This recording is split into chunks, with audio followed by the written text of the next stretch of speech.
আমরা কি দিয়ে আমরা ইফতার করি দেখেন, আম্মাকে বাড়িতে ইফতারি বানায় আর কি। ওইখান থেকে সবাই ইফতারি করে, দুনো বোনে মারা ওইখানে ইফতারি করি সবাই। তো এইখানে এগুলো কালকে গুঁড়া মাছ আনছি, গুঁড়া মাছ আর এটা ডালে বড়া, শুধু ডালি বড়াগুলো খুব সুন্দর করে আমাকে কষালে দিছে, শুকনো মরিচ কাঁচা মরিচ ধন্যতা সব কিছু দিছি দিয়ে এটি কম আগুনে বাড়ছে, হালের ভিতরে দাঁড়িয়ে দিয়েছি, দাঁড়িয়ে এমনভাবে ঝুলতেছে দমদমাই দেখছি ওই গেছি গিয়ে। মা তো অসুস্থ, এর লাগে হেবড়ি না দিয়ে বাড়িতে না আছি।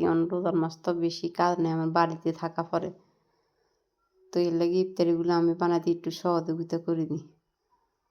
তো এগুলো সে বেগুনি আমরা শুধু বেশি কিছু বাজি না, বেগুনি আর সে বুট বড়া আর বুড়িন্দা দেয়, আর বেশি কিছু আমরা বাজি না, সবসময় এরকমই চলতেছে। তো আজকে বেগুন শেষ মতে, তো কিছু আছে বেগুনের ভিতরে ফোকা, তাই এটি ছোটো ছোটো করে বালাকান লইছি। লই ইফতারি মানে আগুন এমনভাবে উঠতে আছে, যারা যারা গ্যাস মানে লাড়কি চুলা ফাঁকায় এখন, যারা কারা কারা এইভাবে ফাঁকান কমেন্ট বক্সে জানাবেন, যারা লাড়কি চুলা ফাঁকা গ্রাম দেশের ভিতরে। মানে একটু লাড়কি দিছি এমন আগুন উঠছে যখন সব জ্বলে দিতেছে। তো এগুলো শেষ করে আইকা মায়ের লগে কাঁচামরিচ ফিস্টি সব কিছু দিয়ে দিচ্ছি। এগুলো তেলের মধ্যে হলুদ মরিচ দিয়ে কষাই। আমরা খুব সাধারণভাবে ইয়ে করি।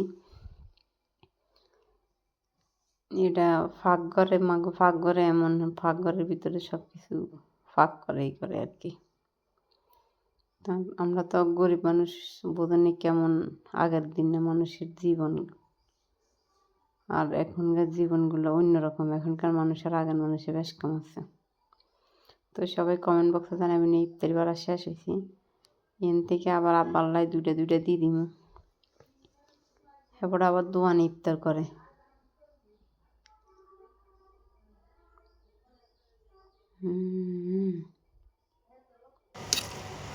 বুটগুলো বাচ্চা বুটগুলোর ভিতরে একদম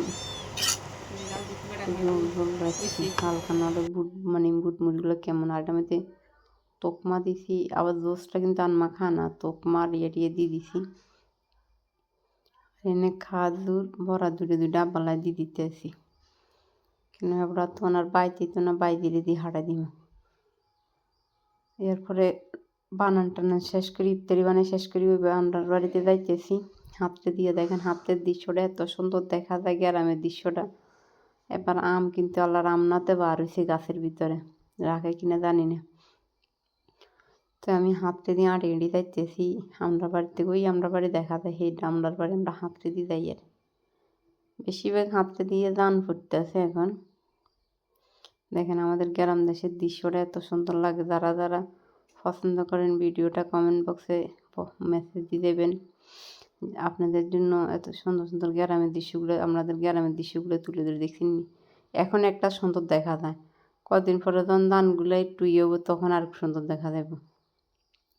মানে আমার তাই এখন বেশি সুন্দর লাগে, ধান আইলে এত বেশি সুন্দর লাগে না।